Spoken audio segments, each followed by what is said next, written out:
രാഷ്ട്രീയപരമായും ആശയപരമായിട്ടുള്ള എതിരഭിപ്രായങ്ങളും പോർവിളികളും എല്ലാ കാലവും ഉണ്ടായിട്ടുണ്ട്. നവമാധ്യമങ്ങളുടെ വരവോടുകൂടി അതിനൊരു പുതിയ രൂപവും ഭാവവും വന്നിട്ടുണ്ടെന്നുള്ളത് പറയാതെ വയ്യ. അക്കൂട്ടത്തിൽ കഴിഞ്ഞ കുറച്ച് ദിവസങ്ങളായിട്ട് വാർത്തകളിലെ ശ്രദ്ധേയ താരമാണ് ഇന്ന് നമുക്കൊപ്പം ചേരുന്നത്. സ്വാഗതം ലക്ഷ്മി പത്മ. നമസ്കാരം. നമസ്കാരം.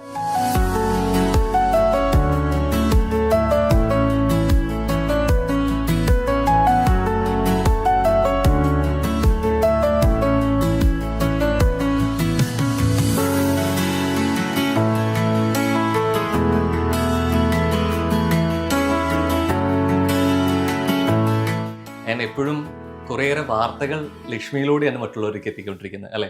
പക്ഷേ എനിക്ക് തോന്നുന്നു കഴിഞ്ഞ കുറച്ച് ദിവസങ്ങളായിട്ട് ഈ എത്തിക്കൊണ്ടിരിക്കുന്ന വാർത്തകളിലെ വിഷയമായിട്ട് ലക്ഷ്മി മാറി എന്നുള്ളതാണ്.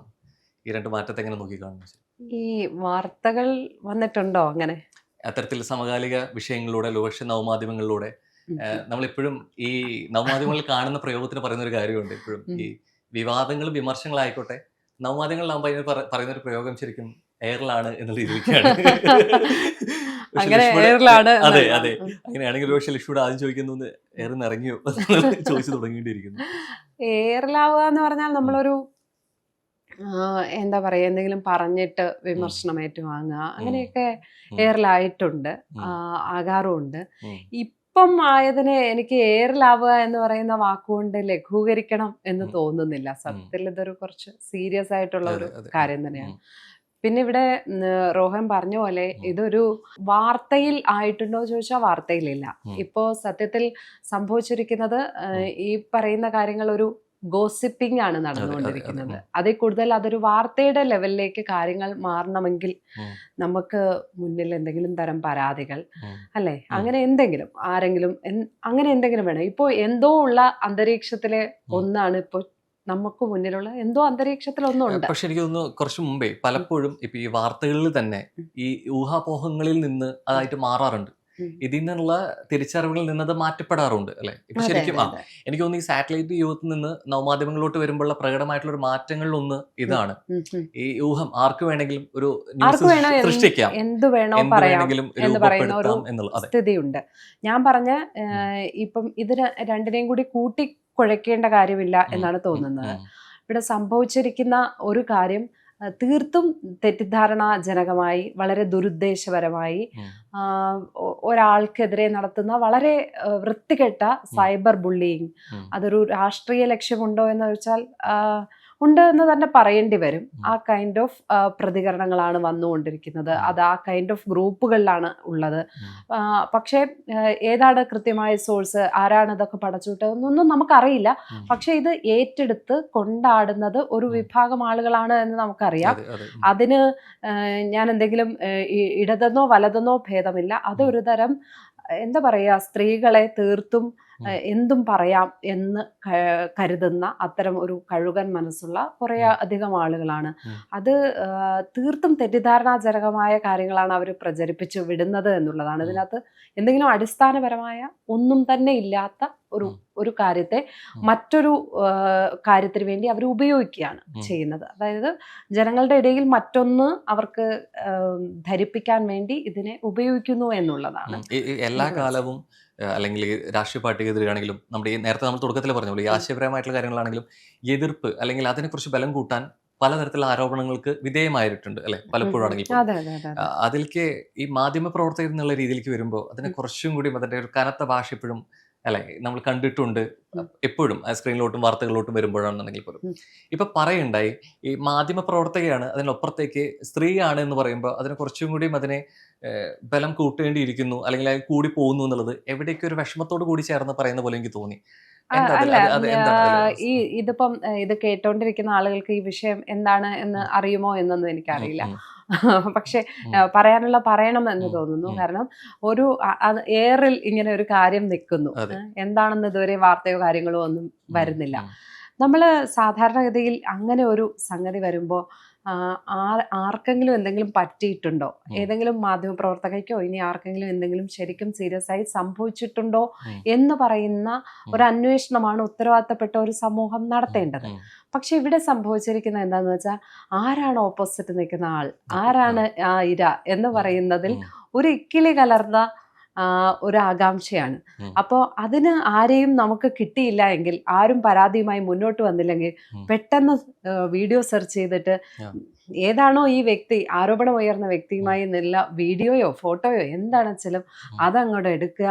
അവര് നമുക്ക് രാഷ്ട്രീയമായി ഓക്കെ അല്ലാത്ത ഒരാളാണെങ്കിൽ ഓക്കെ, അവരെ അങ്ങ് കടന്നാക്രമിക്കുക, അവർക്ക് വേറൊരു പ്രതീതി ഉണ്ടാക്കി കൊടുക്കുക. ആ മട്ടിലുള്ള ഒന്നാണ് എനിക്ക് നേരെ നടന്നിരിക്കുന്നത്. ഇപ്പോൾ ഞാൻ അതിനെതിരെ സത്യത്തിൽ അതിനെതിരെ ഈ പറഞ്ഞ ഈ ഒരു ഇന്റർവ്യൂവിന്റെ ക്ലിപ്പ് ഉപയോഗിച്ച് നടന്നിട്ടുള്ള ഈ ഒരു ദുഷ്പ്രചരണത്തിനെതിരെ സത്യത്തിൽ ഞാൻ ഒരു തരത്തിലുള്ള നിയമ നടപടിയും സ്വീകരിച്ചിട്ടില്ല. പക്ഷെ അതിനും അപ്പുറമായിട്ട് അതിലും വ്യക്തിപരമായി അധിക്ഷേപിക്കുന്ന തരത്തിലുള്ള ഒരു ചാറ്റ് 2 വ്യക്തികൾ തമ്മിൽ നടത്തിയിട്ടുണ്ടായിരുന്നു. അതിനെതിരെ നിയമ നടപടി സ്വീകരിച്ചിട്ടുണ്ട്. ഈ പ്രതികരിക്കുന്നില്ല എന്ന് പറയുന്നതിൽ ഈ എവിടെ നിന്ന് വരുന്നു എന്നുള്ളത് ഇപ്പൊ തുടക്കത്തിൽ പറഞ്ഞിട്ടുണ്ടായിരുന്നു, ഇതിന്റെ ഉത്ഭവം എവിടെ നിന്നാണെന്ന് അറിയുന്നില്ല എന്നുള്ളത്.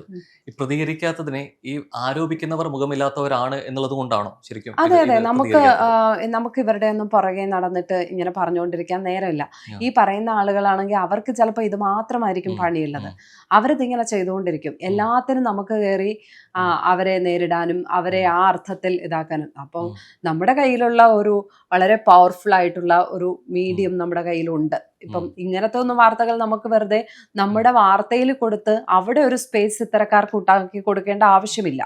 അപ്പൊ എനിക്ക് തന്നെ എൻ്റെ കയ്യിലുള്ള ഒരു മീഡിയം ഉണ്ട്, എൻ്റെ ഒരു FB പ്രൊഫൈലുണ്ട്. അപ്പൊ അതുവഴി ഇട്ടാൽ സോഷ്യൽ മീഡിയക്ക് പ്ലസും നെഗറ്റീവും ഉണ്ടല്ലോ. അപ്പം അതിന്റെ നെഗറ്റീവാണ് നമ്മൾ ഈ പറഞ്ഞുകൊണ്ടിരിക്കുന്നത്. എന്നാൽ അതിന്റെ പോസിറ്റീവ് വശം ഉപയോഗിക്കാൻ പറ്റുന്നവരാണ് നമ്മളൊക്കെ.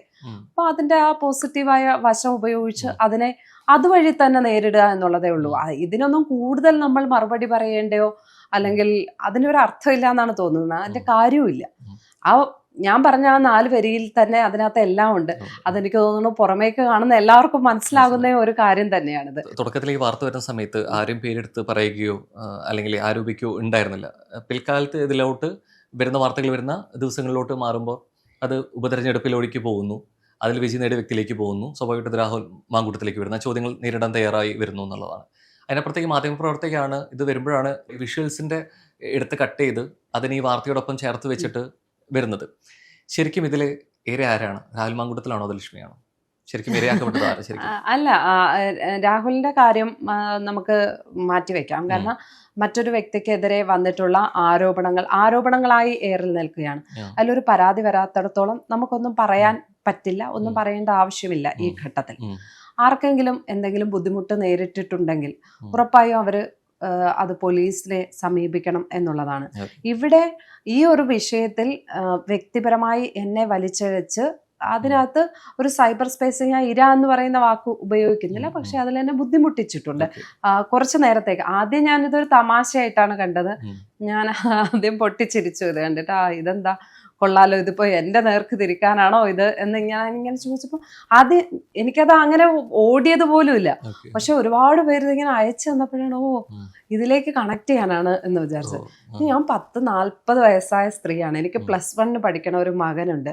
എനിക്ക് അത്യാവശ്യം ഇവിടുത്തെ നിയമ സംവിധാനങ്ങളെ കുറിച്ച് എന്തെങ്കിലും ബോധമുള്ള ഒരാളാണെന്നെങ്കിലും ഈ ഓപ്പോസിറ്റ് നിൽക്കുന്നവർ ആലോചിക്കണം.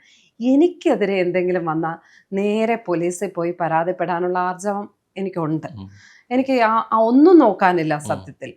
എൻ്റെ കുടുംബവും അതിനൊപ്പം നിൽക്കും. എനിക്കെതിരെ എന്തെങ്കിലും വന്നിട്ടുണ്ടെങ്കിൽ അതിനുശേഷം വന്നിട്ടുള്ള വീഡിയോയിലൊക്കെ പറയുന്നത് വേറെ ഇരകളുണ്ട്. പക്ഷെ ഇവരങ്ങനെയല്ല, ഇവർ ഇങ്ങനെ ഇവരുടെ കൂടെ എപ്പോഴും റിലേഷനുള്ള ആളാണ് എന്ന് പറയുന്ന മട്ടിലാണ് അതിനെക്കുറിച്ച് പറഞ്ഞിരിക്കുന്നത്. അല്ല, സത്യത്തില് സാധാരണ രീതിയിൽ ആരോപണങ്ങൾ വരുന്ന സമയത്ത് ഇത് ആരാണ് പരാതിപ്പെടേണ്ടത്?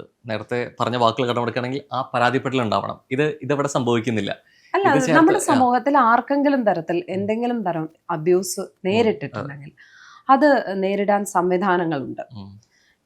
ഇനി അതൊരു ഓഫീസ് സ്പേസിനകത്ത് മാത്രം നിങ്ങൾക്ക് നിർത്താനാണ് ആഗ്രഹമെങ്കിൽ അത് ഓഫീസ് സ്പേസിനകത്ത് പറയാൻ പറ്റും. പരാതി പുറത്തേക്ക് പോലീസിലേക്ക് കൊടുക്കേണ്ട കേസ് ഉണ്ടെങ്കിൽ ഉറപ്പായിട്ടും പരാതിപ്പെടണം എന്നുള്ളതാണ്. ആരും അവരുടെ പരാതികളുമായിട്ട് ഒതുങ്ങിക്കൂടരുത് എന്നുള്ളതാണ്.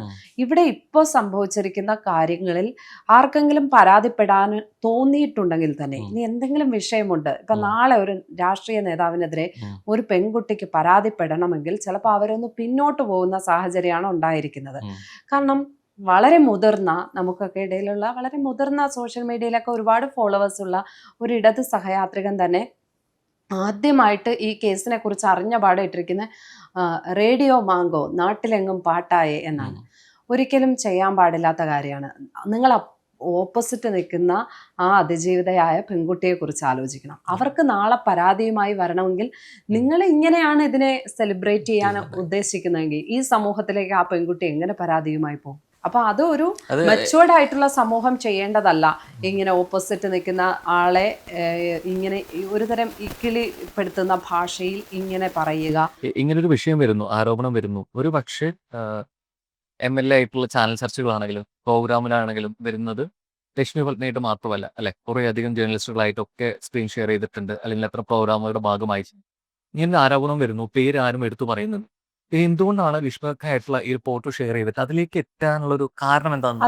അത് മുമ്പ് ഉള്ള പൊളിറ്റിക്കൽ ഈ എന്നോടുള്ള പ്രശ്നങ്ങൾ ഉണ്ട്. കുറെ നാളുകളായിട്ട് ഇടത് മുഖമുള്ള ആളുകൾ, അവർ ശരിക്കും ലെഫ്റ്റ് ആണോ എന്ന് എനിക്കറിയില്ല, പക്ഷേ ലെഫ്റ്റിൻ്റെ പേരുകൾ ഉപയോഗിച്ചിട്ടുള്ള ഒരുപാട് സൈബർ ഗ്രൂപ്പുകൾ എനിക്കെതിരെ വളരെ കാര്യമായി പലതരത്തിലുള്ള പ്രചാരണങ്ങൾ നടത്തുന്നുണ്ടായിരുന്നു. മുമ്പ് അരിത ബാബുവിന്റെ കേസുമായി ബന്ധപ്പെട്ടായിരുന്നു, ഓർമ്മയുണ്ടാവുമല്ലോ ആ ഉപതെരഞ്ഞെടുപ്പിൽ അരിത ബാബു മൊത്തമുള്ള ഫോട്ടോ. അതും ആലോചിക്കണം, ഇലക്ഷൻ സമയത്തൊന്നുമല്ല, പിണറായി സർക്കാർ അധികാരത്തിൽ വന്നു ഏതാണ്ട് 1 വർഷം കഴിയുമ്പോഴാണ് അരിത ബാബുവിന്റെ പശുക്കുട്ടിക്ക് ഉമ്മ കൊടുക്കുന്ന പടത്തെ എടുത്തിട്ട് ഭയങ്കര മോശമായിട്ടുള്ള സൈബർ ബുള്ളിയിങ് നടത്തിയത്. അപ്പോൾ ഞാനിതിന് ഇടത് വലത് എന്നൊന്നും പറയുന്നില്ല. ഇതുപോലെ ഒരു ഗുണ്ടാ സംഘം അവർക്ക് പബ്ലിക് സ്പേസിൽ ഒരു സ്ത്രീയെ എങ്ങനെയൊക്കെ അവമതിക്കണോ അങ്ങനെയൊക്കെ അവമതിക്കാൻ വേണ്ടിയിട്ടുള്ള അത് ഞാൻ മാത്രമൊന്നുമല്ല, ഒരുപാട് സ്ത്രീകൾക്കെതിരെ അങ്ങനെ നടക്കുന്നുണ്ട്. അപ്പോൾ ഇവിടെ നോക്കുമ്പോൾ ഒരു വെടിക്ക് 2 പക്ഷി എന്ന മട്ടിൽ അവർക്ക് വളരെ പെട്ടെന്ന് കിട്ടി. ഇങ്ങനെ ഒരാളെ കുറിച്ച് പറഞ്ഞാൽ ഓക്കെ, അവർക്ക് അതുമായി കണക്ട് ചെയ്യാൻ വളരെ ഇതായി തോന്നുന്നത് അതുകൊണ്ടാണ്. ഓക്കെ, ഇവർക്കെതിരെ 2 പറയാം. അതല്ലെങ്കിൽ തന്നെ അതിനകത്ത് വാസ്തവമില്ല എന്ന് അറിഞ്ഞുകൊണ്ട് തന്നെയാണ് കേട്ടോ ഇത് പറയുന്നത്. ഒരു വാർത്താ അവതാര നിലയിൽ എന്ത് തോന്നുന്നു, ശരിക്കും നമ്മൾ പറയുന്ന വാർത്തകളിൽ നിഷ്പക്ഷത ഉള്ളതുപോലെ തന്നെ അവതാരകരും അവരെ നിഷ്പക്ഷത കാണിക്കണം, നിഷ്പക്ഷരായിരിക്കണം എന്ന് ചിന്തിക്കുന്ന ആളാണോ? നിഷ്പക്ഷത കാണിക്കണം എന്ന് ചിന്തിക്കുന്ന ആളാണ്. വാർത്താ അവതാരം അങ്ങനെയുണ്ടോ? അങ്ങനെയല്ല, അവരവരുടെ സ്റ്റാൻഡ് വെളിപ്പെടുത്താറുണ്ട്. നിഷ്പക്ഷരായിരിക്കണം എന്ന് പറയുമ്പോൾ ചില വിഷയങ്ങളിൽ നമുക്ക് ചില ശരികളുണ്ടല്ലോ. അപ്പോൾ ചിലപ്പോൾ അത് നിഷ്പക്ഷരായിരിക്കണം എന്ന് നമ്മൾ പറയുമ്പോൾ നിങ്ങൾ ഒരു പ്രത്യേക വിഷയത്തിൽ വരട്ടെ, അത് ചിലപ്പോൾ നമുക്ക് ലെഫ്റ്റ് എടുക്കുന്ന സ്റ്റാൻഡ് ആയിരിക്കാം ശരി, അല്ലെങ്കിൽ ചിലപ്പോൾ ചില വിഷയത്തിൽ കോൺഗ്രസ് എടുക്കുന്ന സ്റ്റാൻഡ് ആയിരിക്കാം ശരി. അപ്പോൾ നമ്മൾ ആ പക്ഷത്തോട് ചേർന്ന് നിൽക്കണം എന്നതിൽ തെറ്റില്ല. അപ്പോൾ അവിടെ നമ്മൾ വെറും വളരെ റോബോട്ടിക്കായി ഇല്ല, ഞാൻ വളരെ സമദൂര സിദ്ധാന്തമാണെന്ന് നമുക്ക് പറയാൻ പറ്റില്ല. നിഷ്പക്ഷരായിരിക്കണം എന്ന് പറയുന്നത് നിങ്ങൾ ആരനീതി ചെയ്താലും തുറന്നു പറയണം, ആരഴിമതി കാണിച്ചാലും തുറന്നു പറയണം. അതിന് നിങ്ങൾക്ക് കൊടിയുടെ നിറം നിങ്ങളെ ബാധിക്കാൻ പാടില്ല മാധ്യമപ്രവർത്തകരെ. അതിനെയാണ് ഞാൻ നിഷ്പക്ഷത എന്നാണ് ഞാനെന്നല്ല, അത് തന്നെയാണ് ശരിക്കും ചെയ്യേണ്ടതും. നിങ്ങൾക്ക് ഒരു രാഷ്ട്രീയ പാർട്ടിയോ ഒരു ഗവൺമെന്റോ തെറ്റ് ചെയ്താൽ തെറ്റാണെന്ന് പറയണം, അവർ നല്ലത് ചെയ്താൽ നല്ലതാണെന്നും പറയണം. അപ്പോൾ ചിലപ്പോൾ നമുക്ക് അത് നല്ലതാണെന്ന് പറയുമ്പോൾ ഓപ്പോസിറ്റ് നല്ല ഒരു കാര്യം ചെയ്ത ഒരാളെ നല്ലതാണെന്ന് പറയുമ്പോൾ ചിലപ്പോൾ അവർക്ക് എതിർപക്ഷത്ത് നിൽക്കുന്നവർക്ക് ചിലപ്പോൾ ഇഷ്ടപ്പെട്ടു എന്ന് വരില്ല. കാണിക്കാറുണ്ടോ പലരും? കുറവാണ് എന്ന് ഒരു പക്ഷേ ഇപ്പൊ നേരത്തെ പറഞ്ഞു, ഇപ്പൊ അത് ശരിയാണെങ്കിൽ ശരിയാണെന്ന് പറയണം എന്ന് പറയുമ്പോഴും അതിനപ്പുറത്തേക്ക് വസ്തുതകൾ മാനിക്കാതെ ഞാൻ ഏത് പക്ഷത്തിനോടാണ് കൂടുതൽ കൂറ് കാണിക്കാറുള്ളത്, അപ്പൊ അവർക്ക് അങ്ങനെ ഒരു മോശം സമീപനം മാധ്യമപ്രവർത്തന ശൈലികൾ രൂപപ്പെട്ടു വരുന്നുണ്ട്. അതിനോട് എനിക്ക് യോജിപ്പില്ല. നമ്മൾ അതും എനിക്കറിയില്ല, ചിലപ്പോൾ ഓരോരുത്തരും പറയുന്ന പക്ഷം അവർക്ക് ശരിയെന്ന് തോന്നുന്ന പക്ഷമായിരിക്കാം. പക്ഷേ ഓരോ വിഷയത്തിലും ഓരോ നീതി ഉണ്ട് എന്നാണ് ഞാൻ വിചാരിക്കുന്നത്. അതിപ്പം ചിലപ്പം ഈ പറഞ്ഞ പോലെ ഒരു കക്ഷി സ്വീകരിക്കുന്ന നിലപാട്, നിങ്ങൾക്ക് ആ നിലപാടിനോട് യോജിക്കാൻ പറ്റുമെങ്കിൽ യോജിക്കണം എന്നുള്ളതാണ്. നേരത്തെ നമ്മൾ സൂചിപ്പിച്ചൊരു പേരായിരുന്നു സിന്ധു സൂര്യകുമാർ എന്നത്, അല്ലെ, ഇത്രയും സീനിയർ ആയിട്ടുള്ളൊരു ജേർണലിസ്റ്റ്. അപ്പോൾ ഇത്രയും ബന്ധങ്ങളുണ്ട്. ഇന്നത്തെ വരെ അത്രയും സൈബർ ബന്ധങ്ങളിലെ ആക്രമണം ഉണ്ടായ സമയത്ത് മുഖ്യമന്ത്രിക്ക് പരാതി നൽകിയ ആളാണ്. എന്നിട്ട് വരെ അതിനെതിരെ ഒരു ആക്ഷൻ വരികയോ അതിന് വേണ്ട വിധത്തിലുള്ള ഒരു നീതി കിട്ടാതെ വരികയോ അവസാനം പറഞ്ഞിട്ടുണ്ട്. എന്താ പറയുക, നമ്പർ വരെ ഞാനത് മാറ്റേണ്ടി വന്നു എന്നുള്ളത്. അപ്പൊ ഇത്രത്തോളം ബന്ധങ്ങളിലിരിക്കുന്ന, ഇത്രത്തോളം പൊസിഷനിലിരിക്കുന്ന സുഹൃക്ക് വരെ ഇത്തരത്തിൽ ആരോപണങ്ങളും ആക്രമണങ്ങളും വരികയാണെന്നുണ്ടെങ്കിൽ ഒരു സാധാരണക്കാരൻ എങ്ങനെയാണ് ഈ ഒരു നിയമ സംവിധാനത്തോട് യോജിച്ചു പോകാൻ പോലെയാണ്? അതെ, ആളുകള് ഇത്രയും ഈ പൊസിഷനിലിരിക്കുന്ന ആളുകൾക്ക് വരെ ഇത്തരത്തിൽ നേരിടേണ്ടി വരികയാണെങ്കിൽ സാധാരണക്കാര് ശരിക്കും ഭയന്നു പോകുന്ന ഒരു സ്ഥിതിയാണുള്ളത്. അതുകൊണ്ടാണ് പലരും കേസുമായിട്ട് മുന്നോട്ട് പോകാതിരിക്കുന്നതും അതുകൊണ്ടാണ്. ഈ സമയമില്ല അവർക്ക്, വെറുതെ നമ്മൾ എന്തിനാണ് ഇത്രയും സഫർ ചെയ്തിട്ട് പിന്നെ അത് ഫലമില്ലാത്ത ഒരു രീതിയിലേക്ക് പോവുകയാണല്ലോ എന്ന് പറയുന്ന ഒരു ചിന്ത തന്നെയാണ് ആളുകളെ സംബന്ധിച്ച്. ഈ വിഷയത്തിൽ സത്യത്തിൽ അത്തരത്തിലൊരു പരാതിക്കോ സൈബർ അറ്റാക്കിനായി പരാതിപ്പെടാനോ ഇല്ല, ഞാൻ ഈ ലക്ഷ്മി തയ്യാറായില്ല. ക്ലിപ്പ് അതിന്റെ ഒരു കാരണം, ഞാൻ ചെയ്ത ഒരു പരിപാടിയുടെ ക്ലിപ്പ് പ്രചരിപ്പിച്ചിരിക്കുകയാണ്. ഇതിന്റെ ക്ലിപ്പ് പ്രചരിപ്പിക്കുന്നു അവർ. ഞാൻ ചെയ്ത പരിപാടിയുടെ ക്ലിപ്പ് പ്രചരിപ്പിച്ചിട്ട് അവർ ഇങ്ങനെ അതിൽ പഴം പപ്പടം എന്നൊക്കെ പറഞ്ഞ് എഴുതി ഇതാക്കുകയാണ്. നമ്മൾ എന്തിനാണ് അതിനെക്കുറിച്ച് കൂടുതൽ ബോധർ ചെയ്തിട്ട് വെറുതെ നമ്മൾ എന്തിനാ അതിനെക്കുറിച്ച് ചിന്തിച്ച് വെറുതെ നമ്മുടെ സമയം കളയണം എന്നുള്ളതാണ്. അതിനുള്ള മറുപടി ആ ഫേസ്ബുക്കിൽ കൊടുത്തു കഴിഞ്ഞു എന്ന് പറയുന്നതാണ് എനിക്ക് തോന്നുന്നത്. അത് മനസ്സിലാക്കേണ്ടവർ മനസ്സിലാക്കി കഴിഞ്ഞു എന്താണ് ശരിക്കും ഉള്ളതെന്ന്. അതല്ലെങ്കിൽ തന്നെയും ഞാൻ വിചാരിക്കുന്നില്ല ആ ഒരു ഇന്റർവ്യൂവിന്റെ പേരിൽ എന്തെങ്കിലും തരത്തിൽ ആ ആരോപണം ഞാനുമായി കണക്റ്റഡ് ആകുന്നതായിട്ട് എനിക്ക് തന്നെ തോന്നുന്നില്ല.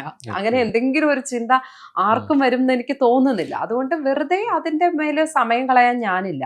അതുകൊണ്ടാണ് ആ ക്ലിപ്പ് പ്രചരിപ്പിച്ച ആളുകൾ ഓക്കെ, അവരത് കൊണ്ട് നടന്ന് ആഘോഷിക്കട്ടെ, കൊണ്ട് നടന്ന് പ്രചരിപ്പിച്ചു.